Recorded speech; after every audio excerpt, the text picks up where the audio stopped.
Hello friends, welcome to share trader Kannada. Tata motors ಬಗ್ಗೆ ಮಾತಾಡ್ಕೋಬೇಕು. Tata Motors ನಲ್ಲಿ ರಾಕೇಶ್ ಜುಂಜನ್ವಾಲಾ ಅವರು ಇನ್ವೆಸ್ಟ್ ಮಾಡಿದರ ವಿಷಯ ನಮ್ಮೆಲ್ಲರಿಗೂ ಐಡಿಯಾ ಇದೆ. ಪ್ರೀವಿಯಸ್ಲಿ ಮಾರ್ಚ್ ಎಂಡೆಡ್ ಕ್ವಾರ್ಟರ್ ನಲ್ಲಿ 1.18% ಅವ್ರ ಪಾಲ್ನ ಹೋಲ್ಡ್ ಮಾಡ್ತಿದ್ರೆ ನಿಯರ್ಲಿ 30 lakhs ಹತ್ರ ಶೇರ್ಸ್ ನ ಅವ್ರಿಗಿರುವಂತಹ ಶೇರ್ಸ್ ನಿಂದ ಸೆಲ್ ಮಾಡಿ 1.09% ಗೆ ಅವ್ರ ಶೇರ್ಸ್ ನ ಕಟ್ ಮಾಡ್ಕೊಂಡಿರೋ ತರ ಅಪ್ಡೇಟ್ಸ್ ಅಂತ ಕಾಣಿಸ್ತಾ ಇದೆ. 30 lakh ಶೇರ್ಸ್ ರಾಕೇಶ್ ಜುಂಜನ್ವಾಲಾ ಅವರು ಮಾರ್ತಾ ಇದ್ರೆ ಇಷ್ಟು ದೊಡ್ಡ ಮೊತ್ತದಲ್ಲಿ LIC ಅವರು ಅವ್ರ ಪಾಲ್ನ ಜಾಸ್ತಿ ಮಾಡ್ಕೊಂಡಿದ್ದಾರೆ.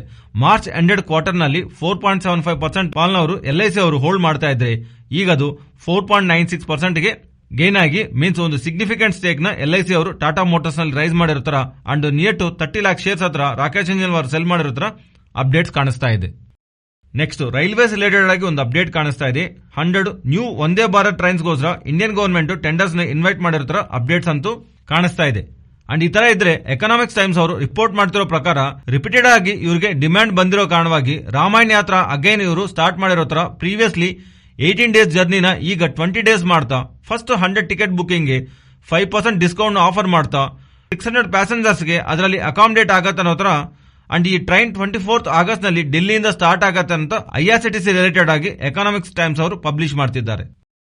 ನೆಕ್ಸ್ಟ್ ಟ್ಯೂಬ್ಸ್ ಇನ್ವೆಸ್ಟ್ಮೆಂಟ್ ಬಗ್ಗೆ ಮಾತಾಡ್ಕೋಬೇಕು. ಒನ್ ಟೈಮ್ ನಲ್ಲಿ bicycles metal formed products and chain ನಲ್ಲಿ ಸ್ಪೆಷಲೈಸ್ಡ್ ಬಿಸಿನೆಸ್ ಮಾಡ್ತಿರುವಂತ ಟ್ಯೂಬ್ ಇನ್ವೆಸ್ಟ್ಮೆಂಟ್ ಅವರು ಈಗ ಇಲ್ಲಿಂದ ಸ್ವಲ್ಪ ಟೈಮ್ ಬ್ಯಾಕ್ ಇಂದ ಎಲೆಕ್ಟ್ರಿಕ್ ವೆಹಿಕಲ್ ಸ್ಪೇಸ್ ನಲ್ಲೂ ಇಂಟ್ರೆಸ್ಟಿಂಗ್ ಕಾಮೆಂಟ್ಸ್ ಮಾಡ್ತಿದ್ದಾರೆ. ಚೆನ್ನೈನಲ್ಲಿ 3-wheeler electric vehicle manufacturing plant start ಮಾಡಿದಾರಲ್ವಾ, ಈ Q2 ನಲ್ಲಿ 3-wheeler ಎಲೆಕ್ಟ್ರಿಕ್ ವೆಹಿಕಲ್ ನ ಲಾಂಚ್ ಮಾಡ್ತಾರಂತ ಅಪ್ಡೇಟ್ ಮಾಡಿದ್ದಾರೆ.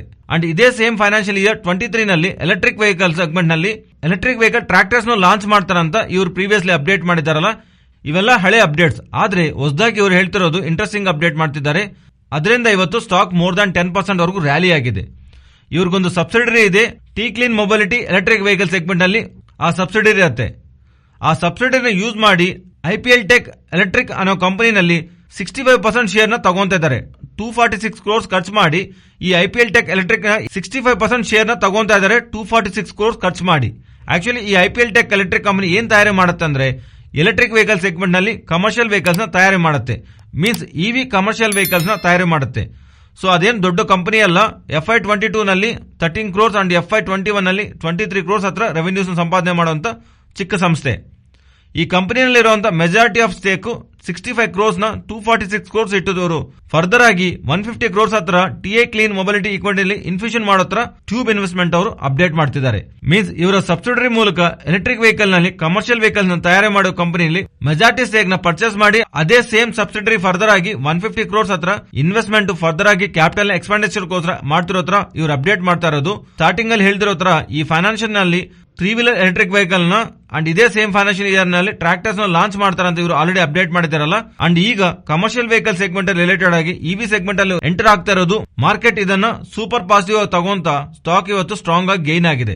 ಇನ್ಫ್ಯಾಕ್ಟ್ ಲಾಸ್ಟ್ 1 month ಅಲ್ಲಿ ಸ್ಟಾಕ್ ನಿಯರ್ ಟು 50% ವರೆಗೂ ಬೆಳೆದಿದೆ. Next government of India crude oil prices ಜಾಸ್ತಿ ಬೆಳೆದಿರೋ ಕಾರಣವಾಗಿ ಆ ಟೈಮ್ ನಲ್ಲಿ ಕ್ರೂಡ್ ಆಯಿಲ್ ಕಂಪನೀಸ್ ಯಾವ್ದೆಲ್ಲ ಇದೆಯಲ್ಲ ಅದರ ಮೇಲೆ ವಿಂಡ್ಫಾಲ್ ಗೇನ್ಸ್ ಬಂದಿದೆ ಅಲ್ಲ, ಅದರ ಮೇಲೆ ವಿಂಡ್ಫಾಲ್ ಟ್ಯಾಕ್ಸ್ ನ ವಿಧಿಸಿದ್ದಾರೆ.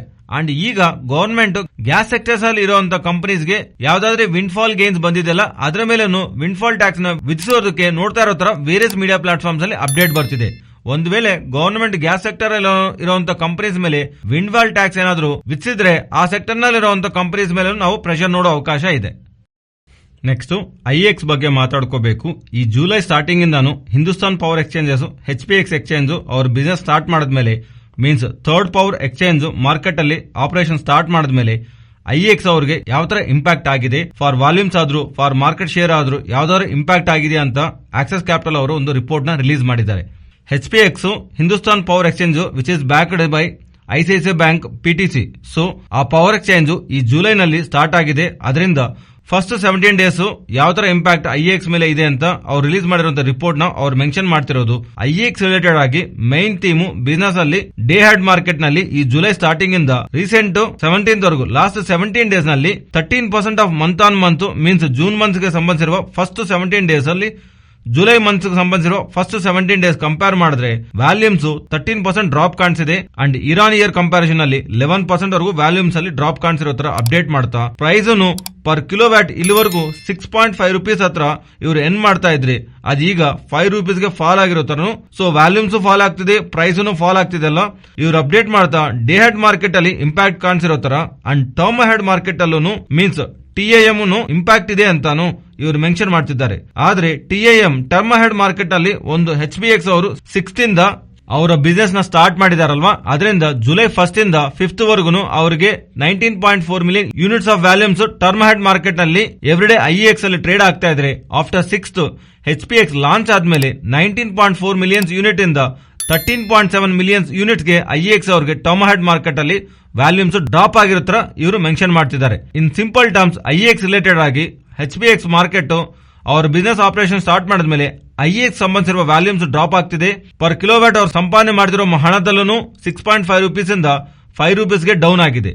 ಅಂಡ್ ದಟ್ಟು ಇದು ಇಂಪಾರ್ಟೆಂಟ್ ಸೆಗ್ಮೆಂಟ್ ಯಾವ್ದೆಲ್ಲ ಇದೆಯಲ್ಲ ಇವರು ಕೋರ್ ರೆವಿನ್ಯೂ ಸಂಪಾದನೆ ಮಾಡ್ತಿದಾರಲ್ಲ ಆ ಸೆಗ್ಮೆಂಟ್ ಇಂದ ಕಾಣಿಸ್ತಾ ಇರೋದ್ರಿಂದ ಆಕ್ಸಿಸ್ ಕ್ಯಾಪಿಟಲ್ ಅವರು ನೆಗೆಟಿವ್ ಆಗಿ ನೋಡ್ತಾ ಸ್ಟಾಕ್ ರಿಲೇಟೆಡ್ ಆಗಿ 140 rupees ಟಾರ್ಗೆಟ್ ನ ಮೆನ್ಷನ್ ಮಾಡಿದ್ದಾರೆ. ಆಕ್ಚುಲಿ ಇಷ್ಟೊಂದು ಅಪ್ಡೇಟ್ ನೆಗೆಟಿವ್ ಬಂದ ಮೇಲೂ ಸ್ಟಾಕ್ ಏನಕ್ಕೆ ಡೌನ್ ಆಗಿಲ್ಲ ಅಂದ್ರೆ ಇನ್ನೊಂದು ಹೊಸ ಪ್ಲೇಯರ್ ಬರ್ತಿದ್ದಾರೆ ಮಾರ್ಕೆಟ್ ಅಲ್ಲಿ ಅಂತ ಇವರು ಮಾರ್ಕೆಟ್ ಶೇರ್ ನ ವ್ಯಾಲ್ಯೂಮ್ಸ್ ಡೌನ್ ಆಗತ್ತೆ ಅಂತ ಮಾರ್ಕೆಟ್ ಮುಂಚೆನೆ ಎಕ್ಸ್ಪೆಕ್ಟ್ ಮಾಡ್ತಾ ಇದೆ. ಇದು ಆಲ್ರೆಡಿ ಸ್ಟಾಕ್ ನಲ್ಲಿ ಪ್ರೈಸ್ ಅಲ್ಲಿ ಇನ್ ಆಗಿದೆ. ಬ್ರೋಕರ್ಸ್ ಕೊಡ್ತಿರುವಂತ EPS ಎಸ್ಟಿಮೇಟ್ಸ್ ಈ ಪರ್ಟಿಕ್ಯುಲರ್ ಸ್ಟಾಕ್ ನ ಗಮನಿಸ್ತಾ ಇದ್ರೆ FY23 ಅಲ್ಲ FY24 ಅಲ್ಲೂ EPS ಅಲ್ಲಿ 25% ಕಟ್ ಆಲ್ರೆಡಿ ಆಗಿದೆ. ಇವೆಲ್ಲ ಇನ್ಕ್ಲೂಡ್ ಆಗಿ ಸ್ಟಾಕ್ ಪ್ರೆಸೆಂಟ್ ಪ್ರೈಸ್ ಅಲ್ಲಿ ಇದೆ. ನಾನು ರೀಸೆಂಟ್ ಡೇಸ್ ಅಲ್ಲಿ ನಿಮಗೆ ಇದನ್ನೇ ಹೇಳೋದಕ್ಕೆ ಪ್ರಯತ್ನ ಮಾಡಿದ್ದೀನಿ. ಆಕ್ಚುಲಿ ಹೊಸ ಎಕ್ಸ್ಚೇಂಜ್ ಬರೋದಂತೂ ಡೆಫಿನೆಟ್ಲಿ ನೆಗೆಟಿವ್. ಬಟ್ ಸ್ಟಾಕ್ ಯಾವ ಪಾಯಿಂಟ್ ಇಂದ ಫಾಲ್ ಆಗಿದೆ, ಆ ಫಾಲ್ ಆಗೋದಕ್ಕೆ ಬ್ಯಾಕ್ ಇರುವಂತ ಥೀಮ್ ಯಾವುದು, ಇಲ್ಲಿಂದ ಇನ್ನು ಆಕ್ಚುಲಿ ಫಾಲ್ ಆಗ್ತಾ ಇದ್ರೆ ಪ್ರೆಸೆಂಟ್ ಬಂದಿರೋ ಡೇಟಾ ನಮ್ಗೆ ಸ್ಟಾಕ್ ರಿಯಾಕ್ಟ್ ಆಗಿಲ್ಲ ಅಂದ್ರೆ ಈ ಡೇಟಾ ಎಲ್ಲದನ್ನು ಪ್ರೆಸೆಂಟ್ ಸ್ಟಾಕ್ ಪ್ರೈಸ್ ಇನ್ಕ್ಲೂಡ್ ಮಾಡ್ಕೊಂಡಿದೆ ಅಂತ ಅರ್ಥ. ಈಗ ಸೇಮ್ ಆಕ್ಸಿಸ್ ಕ್ಯಾಪಿಟಲ್ ಅವರು ರಿಲೀಸ್ ಮಾಡಿದಾರಲ್ಲ ಈ ರಿಪೋರ್ಟ್ ನ ನೆಕ್ಸ್ಟ್ ಮಂತ್ ಅಲ್ಲೂ ನಮ್ಗೆ ಇದೇ ತರ ನೆಗೆಟಿವ್ಸ್ ಆದ್ರೂ ಮೀನ್ಸ್ ಕಂಟಿನ್ಯೂಸ್ಲಿ ಮಂತ್ ನಲ್ಲೂ ಲಾಸ್ ಆಗ್ತಾ ಇದ್ರೆ ಪ್ರೆಸೆಂಟ್ ಆಕ್ಸಿಸ್ ಕ್ಯಾಪಿಟಲ್ ಹೇಳ್ತಿರೋದಂತೂ ಇಲ್ಲಿವರೆಗೂ ಲಾಸ್ ಆಗಿದ್ದಲ್ಲ, ಅಪ್ಕಮಿಂಗ್ ಟೈಮ್ಸ್ ಅಲ್ಲೂ IEX ಹೀಗೆ ಕಂಟಿನ್ಯೂಸ್ ಲಾಸ್ ಆಗ್ತಾ ಹೋಗುತ್ತಂತ ಅವರು ಪ್ರೆಡಿಕ್ಟ್ ಮಾಡ್ತಿದ್ದಾರೆ. ಇದರ ಕೇಸ್ ನಲ್ಲಿ ಈಗ ನಡ್ತಿರುವಂತ ಡ್ಯಾಮೇಜ್ ಅಲ್ದಿರೋ ಅಪ್ಕಮಿಂಗ್ ಟೈಮ್ಸ್ ಅಲ್ಲೂ ಗ್ರಾಜುಯಲ್ ಆಗಿ ಲಾಸ್ ಆಗ್ತಾ ಹೋಗ್ತಾ ಇದ್ರೇನೆ IEX ರಿಲೇಟೆಡ್ ಆಗಿ ಬಿಗ್ ಇಂಪ್ಯಾಕ್ಟ್ ಇರುತ್ತೆ. ಆದ್ರೆ already market FY23 FY24 earnings previous financial year endings ಜೊತೆ ಒಂದು ಬಿಗ್ ವೇ ನಲ್ಲಿ downside ಇರುತ್ತಂತ because of new exchange business ಹೊಸದಾಗಿ ಬಂದು ಅವ್ರ ಮಾರ್ಕೆಟ್ ಶೇರ್ ಗೈನ್ ಆಗ್ತಾರಂತ ಮಾರ್ಕೆಟ್ ಮುಂಚೆನೆ ಎಸ್ಟಿಮೇಟ್ ಇದೆ ಅಲ್ವಾ. ಅದರಿಂದನೇ ಈಗ ಬಂದಿರುವಂತ ಈ ಬಿಗ್ ನೆಗೆಟಿವ್ ಅಪ್ಡೇಟ್ ಇಂದಾನು ಸ್ಟಾಕ್ ನಲ್ಲಿ ಒಂದು ಬಿಗ್ ಫಾಲ್ ಅಂತೂ ಇವತ್ತು ಕಾಣಿಸಲಿಲ್ಲ.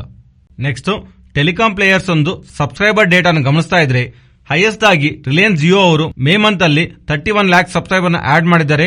ಫಾಲೋಡ್ ಬೈ ಭಾರತಿ ಏರ್ಟೆಲ್ ಅವರು 10,40,000 ಹತ್ರ ಸಬ್ಸ್ಕ್ರೈಬರ್ ನ ಆಡ್ ಮಾಡ್ತಾ ಇದ್ರೆ ವೋಡಾಫೋನ್ ಐಡಿಯಾ ಅವರು 7,60,000 ಹತ್ರ ಸಬ್ಸ್ಕ್ರೈಬರ್ ನ ಕಳ್ಕೊಂಡಿದ್ದಾರೆ. ಅಂಡ್ BSNL ಅವರು 5,30,000 ಸಬ್ಸ್ಕ್ರೈಬರ್ ನ ಲಾಸ್ ಮಾಡ್ಕೊಂಡಿದ್ದಾರೆ. ಲಾಸ್ಟ್ ಡಿಸೆಂಬರ್ ಇಂದ ಇಯರ್ ಫೆಬ್ರವರಿ ವರೆಗೂ ಈ ಟೆಲಿಕಾಂ ಪ್ಲೇಯರ್ಸ್ ಸಬ್ಸ್ಕ್ರೈಬರ್ ಪ್ಲೇಯರ್ಸ್ ಇಂದ ಲಾಸ್ ಆಗ್ತಾನೆ ಇದ್ರು. ಬಿಕಾಸ್ ಡಿಸೆಂಬರ್ 1st ಗೆ ಆಲ್ಮೋಸ್ಟ್ ಎಲ್ಲಾ ಟೆಲಿಕಾಂ ಪ್ಲೇಯರ್ಸ್ ಅವರು ಟ್ಯಾರಿಫ್ ನ ಜಾಸ್ತಿ ಮಾಡಿದ್ದಾರೆ. ಅದರಿಂದ December to Feb subscriber loss ಆಗ್ತಾ ಇರೋದು ನಮಗೆ ಈ ಟೆಲಿಕಾಂ ಪ್ಲೇಯರ್ಸ್ ನಲ್ಲಿ ಕಾಣಿಸಿದೆ. ಆದ್ರೆ March April and May month ಅಲ್ಲಿ ಪಬ್ಲಿಷ್ ಆಗ್ತಿರುವಂತಹ ಡೇಟಾದಿಂದ ಟೆಲಿಕಾಂ ಸಬ್ಸ್ಕ್ರೈಬರ್ಸ್ ಡೇಟಾ ಬೆಳೀತಾ ಇರೋದು ಪಾಸಿಟಿವ್ ಆಗಿ ನೋಡಬೇಕು. ಅದರಲ್ಲೂ ಜಿಯೋ ರಿಲೇಟೆಡ್ ಆಗಿ ಗುಡ್ ಸಬ್ಸ್ಕ್ರಿಪ್ಷನ್ ಎಡಿಷನ್ ಆಗಿ ಕಾಣಿಸ್ತಾ ಇದೆ. ಅಂಡ್ ಪ್ಯಾರಲಲ್ ಆಗಿ ಏರ್ಟೆಲ್ ಅವ್ರಿಗೂ very strong subscription data publish ಮಾಡ್ತಾ 4G users and active base related ಆಗಿ ಕಾಣಿಸ್ತಾ ಇದೆ. ಅಂಡ್ ರೀಸೆಂಟ್ ಟೈಮ್ಸ್ ಅಲ್ಲಿ ಅದಾನಿ ಅವರು 5G ಸ್ಪೆಕ್ಟ್ರಮ್ ಆಪ್ಷನ್ ಅಲ್ಲಿ ಪಾರ್ಟಿಸಿಪೇಟ್ ಮಾಡ್ತಿದಾರಂತ ಅಂಡ್ ಈಗ ಅವ್ರು ಬರ್ತಿರುವಂತ ಟೆಲಿಕಾಂ ಪ್ಲೇಯರ್ಸ್ ಗೆ ಥ್ರೆಟ್ ಆಗ್ತಾರಂತಾನು ಅವರು ಟೆಲಿಕಾಂ ಸ್ಪೇಸ್ ಅಲ್ಲಿ ಲೈಸೆನ್ಸ್ ತಗೊಂಡು ಎಂಟರ್ ಆಗ್ತಾರ ಅನ್ನೋ ಕ್ವಶನ್ಸ್ ಎಲ್ಲ ಬಂದಿದೆಲ್ಲ. ಆದ್ರೆ 5G ಸ್ಪೆಕ್ಟ್ರಮ್ ಆಕ್ಷನ್ ಅಲ್ಲಿ ಪಾರ್ಟಿಸಿಪೇಟ್ ಮಾಡಕ್ ಮುಂಚೆ ಡಿಪಾಸಿಟ್ ನ ಟೆಲಿಕಾಂ ಪ್ಲೇಯರ್ಸ್ ಡಿಪಾಸಿಟ್ ಮಾಡ್ತಾ ಇರ್ತಾರೆ. ಆತರ ಮಾಡಿರುವಂತಹ ಡಿಪಾಸಿಟ್ ನಂಬರ್ಸ್ ಅಪ್ಡೇಟ್ ಆಗಿದ ತಕ್ಷಣ ಅದಾನಿ ಅವರು ಟೆಲಿಕಾಂ ಸ್ಪೇಸ್ ನಲ್ಲಿ ಆಕ್ಟಿವ್ ಆಗಿ ಇರಬೇಕಂತ ಅನ್ಕೊಂಡಿರೋ ತರ ಡೇಟಾ ಅಪ್ಡೇಟ್ ಆಗ್ತಿದೆ. ಒಂದ್ಸಲಿ ನೀವು ನಂಬರ್ಸ್ ಗಮನಿಸಿದ್ರೆ ಜಿಯೋ ಅವರು 5G ಸ್ಪೆಕ್ಟ್ರಮ್ ಆಕ್ಷನ್ ರಿಲೇಟೆಡ್ ಆಗಿ 14,000 crores ಹತ್ರ ಡಿಪಾಸಿಟ್ ಮಾಡ್ತಿದ್ರೆ ಏರ್ಟೆಲ್ ಅವರು 5,500 crores, ವೋಡಾಫೋನ್ ಐಡಿಯಾ ಅವರು 2,200 crores, ವೆರಾಸ್ ಅದಾನಿ ಅವರು ಕೇವಲ 100 ಕೋಟಿ ಮಾತ್ರನೇ ಟೆಲಿಕಾಂ ಸ್ಪೇಸ್ ನಲ್ಲಿ 5G ಸ್ಪೆಕ್ಟ್ರಮ್ ಆಕ್ಷನ್ ಗೋಸ್ಕರ ಅವರು ಡಿಪಾಸಿಟ್ ಮಾಡಿದ್ದಾರೆ. ಈ ಡಿಪಾಸಿಟ್ ನ ನೋಡಿ ನಾವು ಯಾವ ತರ ಅರ್ಥ ಮಾಡ್ಕೋಬೇಕು, ಇಲ್ಲಿ ನಮಗೊಂದು ಕನ್ಕ್ಲೂಷನ್ ಸಿಗಲ್ಲ. ಆದ್ರೆ ಈ ಡೇಟಾನ ಗಮನಿಸಿ ಪ್ರೀವಿಯಸ್ ಆಗಿ ಟೆಲಿಕಾಂ ಪ್ಲೇಯರ್ಸ್ ಡಿಪಾಸಿಟ್ ಮಾಡಿರೋದಕ್ಕೂ ಅಂಡ್ ಆಕ್ಚುಯಲ್ ಸ್ಪೆಕ್ಟ್ರಮ್ ಬಿಡ್ಡಿಂಗ್ ಅಲ್ಲಿ ಅವ್ರು ಪಾರ್ಟಿಸಿಪೇಟ್ ಮಾಡಿ ಗೆದ್ದಿರೋ ಸ್ಪೆಕ್ಟ್ರಮ್ಗೂ 5 times ಹತ್ರ ವೇರಿಯೇಷನ್ ಇರುತ್ತೆ. ಮೀನ್ಸ್ ಒಂದು 100 ರೂಪಾಯಿ ಡಿಪಾಸಿಟ್ ಮಾಡ್ತಾ ಇದ್ರೆ ಓವರ್ ಆಲ್ ಆಗಿ ಸ್ಪೆಕ್ಟ್ರಮ್ಗೋಸ್ಕರ 500 rupees ಖರ್ಚು ಮಾಡಿ ಅವರು ಪ್ರೀವಿಯಸ್ಲಿ 2021 ಟ್ರೆಂಡ್ಸ್ ಆದ್ರೆ ಟ್ರೆಂಡ್ಸ್ ಅಂತೂ ಇದೆ. ಜಿಯೋ ಏರ್ಟೆಲ್ ಅವರು ಐಡಿಯಾ ಅವರು ಮಾಡಿರುವಂತ ಡಿಪಾಸಿಟ್ಸ್ ಆಕ್ಚುಲಿ ಆಗಿ ಸ್ಪೆಕ್ಟ್ರಮ್ ಅವರು ಖರ್ಚು ಮಾಡಿರೋದು ಆತರ ಪ್ರೆಸೆಂಟ್ ಇವರು ಖರ್ಚು ಮಾಡಿರೋ ಡಿಪಾಸಿಟ್ ಅನಲೈಸಿಸ್ ಮಾಡ್ತಾ ಇದ್ರೆ ಜಿಯೋ ಅಂಡ್ ಏರ್ಟೆಲ್ ಅವರು ಮಾತ್ರ ಅಗ್ರೆಸಿವ್ ಆಗಿ 5G ಸ್ಪೆಕ್ಟ್ರಮ್ಗೋಸ್ಕರ ಸ್ಪರ್ಧೆ ಪಡ್ತಿರೋ ತರ ನಮ್ಗೆ ಅರ್ಥ ಆಗತ್ತೆ. ಅಂಡ್ ಅದಾನಿ ಅವರು ಮಾಡಿರುವಂತಹ 100 crores ಸ್ಪೆಂಡಿಂಗ್ ಈವನ್ ಇವರು 600 to 700 crores ಕೊಟ್ಟು ಸ್ಪೆಕ್ಟ್ರಮ್ ಅಲ್ಲಿ ಪಾರ್ಟಿಸಿಪೇಟ್ ಮಾಡಿದ್ರು ಅದು ಕೇವಲ ಅದಾನಿ ಗ್ರೂಪ್ ಅವರು ಯೂಸ್ ಮಾಡ್ಕೊಳ್ಳೋ ಅಷ್ಟು ಸ್ಪೆಕ್ಟ್ರಮ್ ಬಿಟ್ರೆ ಅದೊಂದು ಬಿಗ್ ಸ್ಪೆಕ್ಟ್ರಮ್ ಅಂತೂ ಅಲ್ಲ. ಈವನ್ ವೋಡಾಫೋನ್ ಐಡಿಯಾ ಅವರು ಮಾಡ್ತಿರುವಂತ ಡಿಪಾಸಿಟ್ ನೋಡ್ತಾ ಇದ್ರೆ ಡಿಪಾಸಿಟ್ ಇಂಟು 5 or 8 times ನಾವು ಮಲ್ಟಿಪಲ್ ಮಾಡಿ ಸ್ಪೆಕ್ಟ್ರಮ್ ನ ಇನ್ಕ್ಲೂಡ್ ಮಾಡಿದ್ರೆ ಇವರು ಸ್ವಲ್ಪ ಸ್ಪೆಕ್ಟ್ರಮ್ ಜೊತೆ ಪ್ಯಾನ್ ಇಂಡಿಯಾ ವೈಡ್ ಇವರು 5G ಸರ್ವಿಸಸ್ ನ ಪ್ರೊವೈಡ್ ಮಾಡಕ್ ಆಗಲ್ಲ. ಮೋರೋವರ್ ಇವರಿಗೆ ಸಂಬಂಧಿಸಿರುವ ಇಂಪಾರ್ಟೆಂಟ್ ಬೇಸಸ್ ನಲ್ಲಿ ಎಂಟೈರ್ ಇಂಡಿಯಾನಲ್ಲಿ ಇಂಪಾರ್ಟೆಂಟ್ ಬೇಸಸ್ ನಲ್ಲೂ 5G ಸ್ಪೆಕ್ಟ್ರಮ್ ಅಂತೂ ಇವರು ಪ್ರೊವೈಡ್ ಮಾಡಕ್ಕಾಗಲ್ಲ. ಬಟ್ 5G ಸ್ಪೆಕ್ಟ್ರಮ್ ನಲ್ಲಿ ಪಾರ್ಟಿಸಿಪೇಟ್ ಮಾಡಿ ಲಿಮಿಟೆಡ್ ಸರ್ವಿಸ್ ನ ಪ್ರೊವೈಡ್ ಮಾಡೋದಕ್ಕೆ ಈಗ ಇವರು ಸ್ಪೆಂಡ್ ಮಾಡ್ತಿರುವಂತಹ ಹಣ ಇವ್ರು ಖರ್ಚು ಮಾಡ್ತಿರುವಂತಹ ಹಣ ಯೂಸ್ ಆಗುತ್ತೆ. ಫೈನಲಿ ನಾವು ತಗೋಬೇಕಾದಂತ ಕನ್ಕ್ಲೂಷನ್ ಅದಾನಿ ಅವರಿಂದಂತೂ ರಿಸ್ಕ್ ಇಲ್ಲ. ವೋಡಾಫೋನ್ ಐಡಿಯಾ ಅವರು ಮಾಡ್ತಿರುವಂತ ಸ್ಪೆಂಡಿಂಗ್ ಕಾರಣವಾಗಿ ಬಿಗ್ 5G ಸ್ಪೆಕ್ಟ್ರಮ್ ಆಪ್ಷನ್ ಅಲ್ಲಿ ಅವರು ಪಾರ್ಟಿಸಿಪೇಟ್ ಮಾಡ್ತಿಲ್ಲ. ಜಿಯೋ ಅವರು ಏರ್ಟೆಲ್ ಅವರು ಮಾತ್ರನೇ ಟೆಲಿಕಾಂ ಸ್ಪೇಸ್ ನಲ್ಲಿ 5G ಸ್ಪೆಕ್ಟ್ರಮ್ ಗೋಸ್ಕರ ಸ್ಪರ್ಧೆ ಪಡ್ತಿರೋ ಹತ್ರ ನಮಗೆ ಈ ಡೇಟಾ ನೋಡಿದ್ರೆ ಅರ್ಥ ಮಾಡ್ಕೋಬೇಕು. ಇದು ಫ್ರೆಂಡ್ಸ್ ಇವತ್ತಿನ ವಿಡಿಯೋ. ಈ ವಿಡಿಯೋನಲ್ಲಿ ಶೇರ್ ಮಾಡಿರುವಂತಹ ಕಂಟೆಂಟ್ ವ್ಯಾಲ್ಯೂಬಲ್ ಆಗಿದ್ರೆ ನಮ್ಮ ಚಾನಲ್ ಸಬ್ಸ್ಕ್ರೈಬ್ ಆಗಿ ಅಂಡ್ ಬೆಲ್ ಐಕಾನ್ ಕ್ಲಿಕ್ ಮಾಡಿ ಆಲ್ ನೋಟಿಫಿಕೇಶನ್ ಆಕ್ಟಿವೇಟ್ ಮಾಡ್ಕೊಳ್ಳಿ.